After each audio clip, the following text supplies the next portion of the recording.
Welcome to On the Ballot with Ballotpedia, where we take a closer look at the week's top political stories. Ballotpedia connects people to politics by providing neutral, nonpartisan, and reliable information on our government, how it works, and where it's headed. We're here to give you the facts so you can form your own opinion. I'm Victoria Rose, and thanks for being with us. Today, we're going to take another look at the evolving school board endorsement landscape and preview our fall coverage with our school board expert, Doug Kreneisel. Welcome to the show, Doug. Hello, Victoria. How you doing? I heard you just got back from vacation. Yeah, it was more of a staycation, but still very relaxing. It's county fair season, so nice. there's a lot of fair food to be, or fair. Oh man, that's pretty cool. Yeah. I feel like you need to get an endorsement from the South Dakota Tourism Department or something for how much you talk up South Dakota. You know, we're all ambassadors out here doing our part. The few, but the mighty. Well, speaking of endorsements, we have you on here all the time, but back in March, you helped us introduce our new initiative to cover every school board election in 10 states this year. What's our goal? And also, how did we decide on these specific 10 states? Like you mentioned, we're taking an extra deep dive into these down ballot local elections in Colorado, Kansas, Minnesota, Ohio, Oklahoma, Pennsylvania, South Dakota, Virginia, Washington, and Wisconsin. You know, we kind of came to the conclusion with these states in particular, just by virtue of the availability of voter files. You know, it's a very kind of cut and dry decision to be made. But, you know, these states have really uniform voter candidate files that are readily available that we're able to access and kind of get brought into our system and put up onto our website. So they're very helpful in that respect. And another reason why we wanted to jump into this initiative in general is because these odd years, they get a rap as being sort of quote unquote boring in terms of elections. But they're actually a perfect time to dive into these local elections. You know, states like Colorado, Ohio, Pennsylvania, they hold just about all of their school board elections in odd years. But as our listeners know, at Ballotpedia, we want to give voters as much information as possible so they can feel confident when it comes time to cast a ballot. And we hear a lot about these Senate races, governors, legislatures, but with these local elections, school boards, city councils, county commissioners, these are some of the most consequential in our day-to-day lives, but they often get the least amount of attention. So we're hoping that this effort will help fill in those gaps a little bit and give people a better idea of what's going to be on their ballot. Yeah, definitely. These races represent hundreds, if not thousands, of candidates that there's not a whole lot of information out there on. So we're excited to fill that gap. We will have these names and races on our website for people to see, but that's just like half of it. Usually people can see a party label with a lot of other races, but school board races are usually nonpartisan. So what sort of information will help voters make a decision with that in mind? That's a great question, and one that I am very excited to be working on the answer for. You're correct that just seeing a name on our website doesn't tell you much. I mean, it's nice to know, like, oh, this person is running for that office, but we're working on a few ways to get more helpful, descriptive information out there. One of the big ways that we want to do that is our candidate connection survey. So once these candidates have a page on our website, they're free to submit a survey, which will appear on their page. You know, we've talked about the survey before. It's just a really helpful tool for candidates to share who they are, why they're running, what they would do if they got elected. So quick call to action, listeners. If you go to a candidate's page, there's usually a link where you can send them an email or tweet at them, asking them to, or it's not tweeting anymore. It's Zeeting, right? They changed the name. I think so. That we'll have to update our format, but you can ask them to submit a survey if they haven't already. And then another thing that we want to focus on with these school boards in particular are these endorsements that we've talked about already. If a candidate receives an endorsement, we want to get it up on their page because who endorses you, especially in these nonpartisan races, can really say a lot. Did the candidate receive an endorsement from the local teachers union or the county Republican Party, a state legislator, some other organization focused on education? These can all help voters understand what the candidate stands for. Similar to our surveys, if a reader or any listeners come across an endorsement, they can also submit those to us and we'll process them and get them up onto the candidate pages too. And it seems like endorsements are becoming even more valuable or more common in races like this. So from your perspective as an expert on school boards, is this a recent development or is this something that's always been around? Yeah, I would say so. You know, if you look back 5-6 years, something like that, it wasn't super uncommon to see kind of like the contours. I'm thinking of this Milwaukee school board election that happened, I think, in like 2019. I think 2019 is when it was.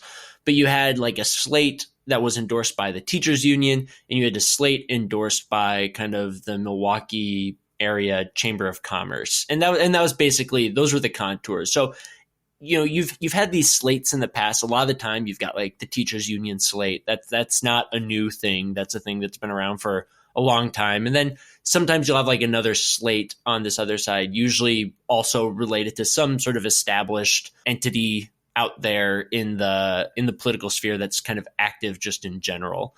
But what we've kind of been seeing more and more now are groups that are kind of popping up, coming into existence relatively recently, locally, regionally, nationwide, that are laser focused on school board elections. They'll have, a very, very clear focus and just kind of only be interested in what's going on in this school board or in this school district. So that's new. And we've seen slates that kind of exist around those types of groups that are coming into existence. And also, we're seeing people at higher levels of government getting interested in school board races too. We've got a page where we're trying to track every state executive, so like governors, lieutenant governors, attorney generals, or candidates for those offices who endorse school board candidates. We saw that a lot in 2022 with like Florida Governor Ron DeSantis had a big list of endorsements that he made. So did his opponent, Charlie Crist. And we're seeing that in 2023 as well. So those are kind of the two more recent developments that we've been watching. That's very interesting. I know back in March, we took a look at the first two states that we covered, Oklahoma and Wisconsin. And if listeners want to learn more about those states, they can check out the link to that episode in our show notes. But the third state on our list is South Dakota, funny enough, which must be pretty exciting for you. So what's it look like there? Oh, this is so great. I mean, I feel like I find a way to talk about South Dakota on every single episode of the podcast that I appear on, but now we're like actually talking about it. So actually, I wanted to do a quick tangent with that in mind. That actually brought to light a really, really key aspect of this type of coverage that we're doing. So my school district actually held an election that we were covering at Ballotpedia, and we ended up finding a ton of endorsements there, entirely because it is where I live. A group in town pooled together to put an ad in the paper with a ton of names of people who signed on in support of one of the candidates. Well, I got that paper. So when I saw that ad, I just started going down the line saying, well, that person's a former mayor, that person's a county commissioner, that person's on the city council. Yeah. And so, we got a lot through that process. A treasure trove of information, and good on you for supporting your local newspaper.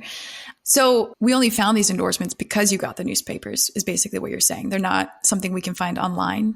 Yeah, I really don't think so, because we rely so much on web searches when we're doing this type of research, but something needs to be on the web for us to see it. But this was just a print ad in the paper. So that's the only spot where we were going to find those endorsements.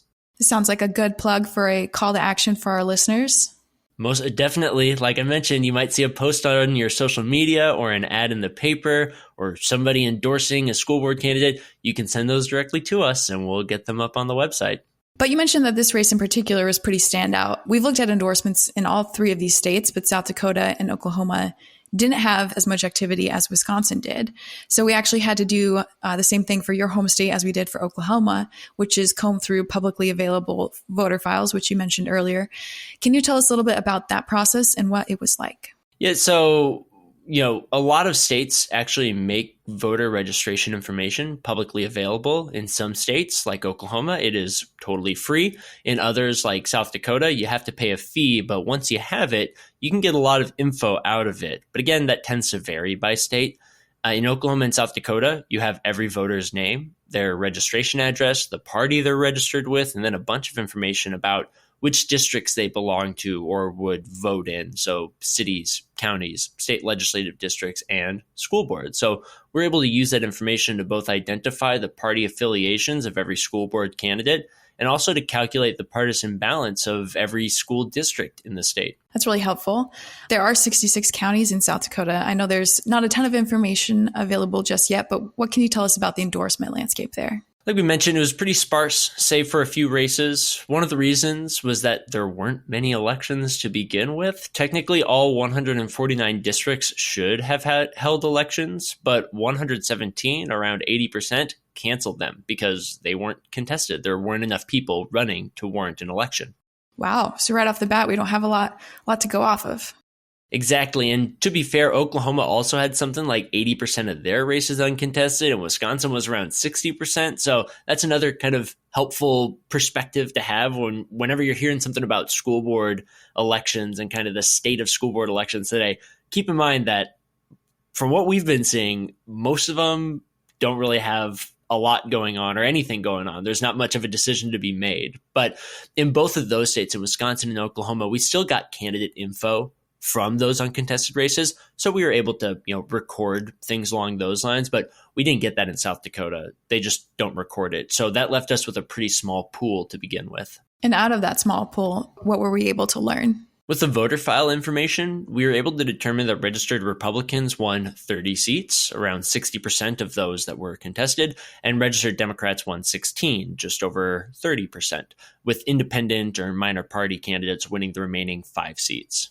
And what did the endorsement landscape look like for those seats? Yeah, we identified 61 endorsements across 14 candidates, which is right around 14% of all of the candidates who ran. So we found at least one endorsement for about 14% of the candidates who ran.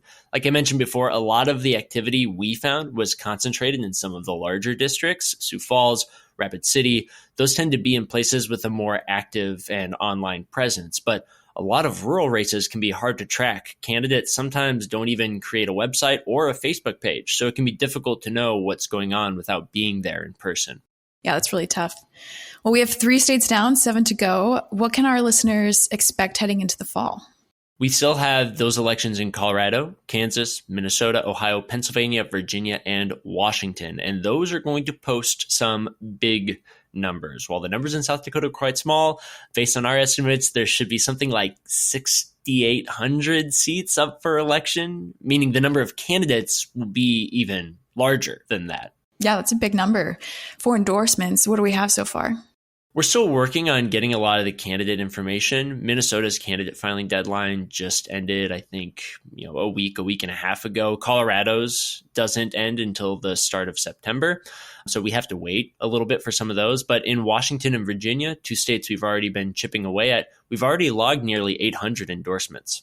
And beyond that, what else are we working on ahead of these November elections?